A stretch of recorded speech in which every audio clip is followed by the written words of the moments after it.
सन 1951 में इंडियन गुजरात के एक दूर उफ्तादा गांव के स्कूल मास्टर का बेटा ख्वाब देखता है कि वो एक दिन बड़ा आदमी बनेगा, मगर मास्टर साहब उसे ये कहकर डांट देते हैं कि ख्वाब कभी हकीकत नहीं बनते। ताहम कुछ सालों बाद वो लड़का वाकई न सिर्फ बड़ा आदमी बनता है बल्कि एक ऐसी कंपनी कायम करता है जो आगे चलकर इंडिया की सबसे बड़ी इंडस्ट्रियल एम्पायर बनती है। यकीनन आपको ये कहानी कुछ फिल्मी लगती होगी। दरअसल ये 2007 में रिलीज होने वाली बॉलीवुड फिल्म गुरु की कहानी है। कहा जाता है कि ये फिल्म मशहूर इंडस्ट्रियलिस्ट धीरूभाई अंबानी की बायोपिक है। ताहम फिल्म के प्रोड्यूसर मणि रत्नम के मुताबिक ये महज फिक्शन है और धीरूभाई की जिंदगी से मुमासलत इत्तेफाकिया है। अलबत्ता धीरूभाई अंबानी की जिंदगी की कहानी भी गुरु फिल्म से मुख्तलिफ नहीं। 1932 में एक स्कूल मास्टर के घर जन्म लेने वाले धीरूभाई अंबानी ने 50 की दिहाई में उस जमाने की ब्रिटिश कॉलोनी अदन, जो अब यमन का आरजी दारुल खिलाफा है, की एक ट्रेडिंग कंपनी में अपने भाई के साथ बतौर क्लर्क काम शुरू किया। यहाँ इन्होंने कारोबार के गुर सीखे और 1958 में इंडिया वापस लौटकर अपने कजन चंपकलाल दामानी के साथ मिलकर ट्रेडिंग कंपनी खोली, जो इंडियन मसालों की एक्सपोर्ट और धागे की इंपोर्ट करती थी। 350 स्क्वायर फुट का कमरा, एक मेज, एक टेलीफोन सेट, 3 कुर्सियां और 2 असिस्टेंट। ये था आगाज रिलायंस इंडस्ट्रीज का। धीरूभाई अंबानी ने बिजनेस को मसाला जात और धागे की इंपोर्ट एक्सपोर्ट से हटकर टेक्सटाइल समेत दूसरे शोबों तक फैलाना चाहा, लेकिन चंपकलाल रिस्क लेने को तैयार ना थे।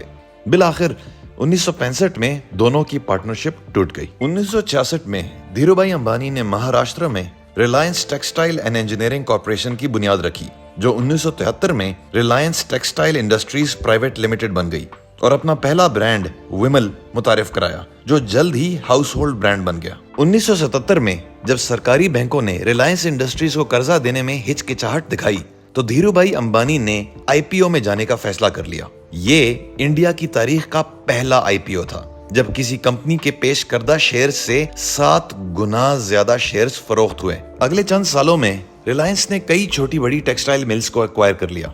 1985 में कंपनी का नाम एक बार फिर रिलायंस टेक्सटाइल से बदलकर रिलायंस इंडस्ट्रीज रख दिया गया। दरअसल धीरूभाई अंबानी टेक्सटाइल्स के अलावा दीगर सेक्टर्स में भी किस्मत आजमाई का सोच रहे थे। 1985 से 1992 तक रिलायंस की सालाना पॉलिएस्टर यार्न प्रोडक्शन तकरीबन 1.5 लाख टन तक पहुंच गई थी। यहाँ होती है एक ट्रेजेडी। 1986 में धीरूभाई अंबानी पर फालिज का अटैक हुआ और उनका एक बाजू नाकारा हो गया। उन्होंने ज्यादातर कारोबारी जिम्मेदारियां अपने बेटों मुकेश और अनिल अंबानी को सौंप दी और खुद निगरानी करने लगे। 1992 में रिलायंस पेट्रोलियम के नाम से जेली कंपनी बनाकर गुजरात में पहला पेट्रोकेमिकल प्लांट लगाया गया। 95-96 में एक अमेरिकी फर्म के साथ जॉइंट वेंचर के जरिए रिलायंस ने टेलीकॉम सेक्टर में कदम रखा और रिलायंस टेलीकॉम प्राइवेट लिमिटेड कायम की। 96 में रिलायंस इंडिया की पहली कंपनी बनी जिसकी आउटलुक को मूडीज और स्टैंडर्ड एंड पुअर्स जैसी आलमी क्रेडिट रेटिंग एजेंसीज ने मुस्तहकम करार दिया। 1998 में रिलायंस गैस कायम हुई, जिसने 2002 में इंडिया में गैस के सबसे बड़े जखायर दरियाफ्त किए, जिनकी कैपेसिटी 7 ट्रिलियन क्यूबिक फीट थी।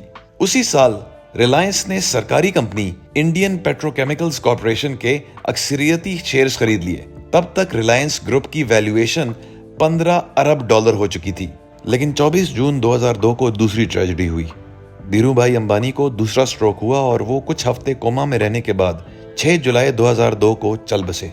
नवंबर 2004 में मुकेश अंबानी ने एक टीवी इंटरव्यू में तस्लीम किया कि इनके वालिद के मौत के बाद अंबानी फैमिली में अलायंस ग्रुप की मलकियत का झगड़ा पैदा हो गया था। दिसंबर 2005 में ग्रुप का बंटवारा हुआ तो telecom, energy, investment and capital, construction, health care, defence and aviation businesses Anil Ambani के पास चले गए।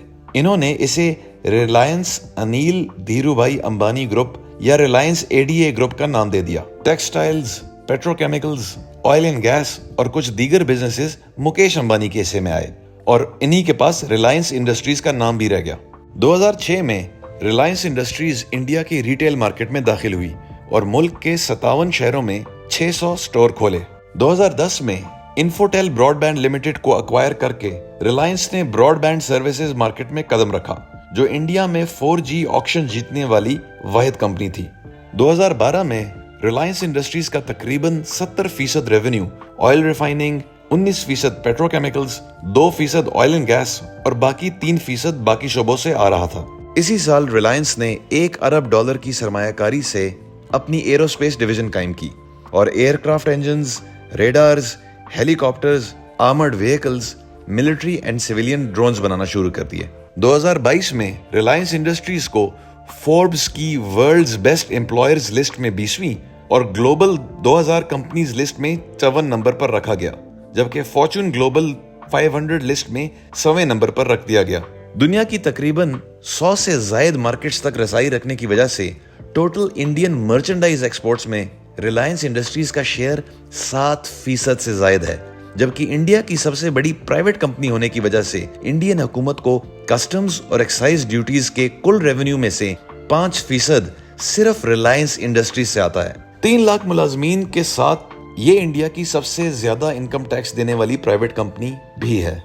रिलायंस इंडस्ट्रीज की सब्सिडीरीज यानी कि झेली कंपनियों की कुल तादाद 234 है, जिनमें से $100 अरब वैल्यूएशन वाली मल्टीनेशनल टेक्नोलॉजी कंपनी जियो प्लेटफॉर्म्स भी है, जबकि इसके मल्टीनेशनल जॉइंट वेंचर्स और एसोसिएट्स की तादाद 11 है। इसके शेयर्स की कुल तादाद 6.44 अरब है, जिनमें से 49.11% प्रोमोटर्स ग्रुप यानी मुकेश अंबानी फैमिली के पास है, जबकि बकिया पब्लिक शेयर होल्डर्स के पास है। कंपनी ने इंडिया में कई स्पेशल इकोनॉमिक जोन्स कायम करके textiles, retail, telecom, petrochemicals, gas, rubber manufacturing, solar, logistics, life sciences, media और एंटरटेनमेंट सेक्टर्स में सरमायाकारी कर रखी है और इसकी कई कंपनियों की वैल्यूएशन $100 अरब से ज्यादा है। फोर्ब्स मैगजीन के मुताबिक 2022 में रिलायंस इंडस्ट्रीज का सालाना रेवेन्यू $87 अरब, असासों की कुल मालियत $192 अरब, सालाना मुनाफा $8 अरब और मार्केट कैपिटलाइजेशन तकरीबन $228 अरब रही, जो भारतीय रुपयों में 14 खरब 81 अरब रुपए बनती है। बस साबित हुआ कि कुछ ख्वाब जरूर हकीकत में बदल सकते हैं।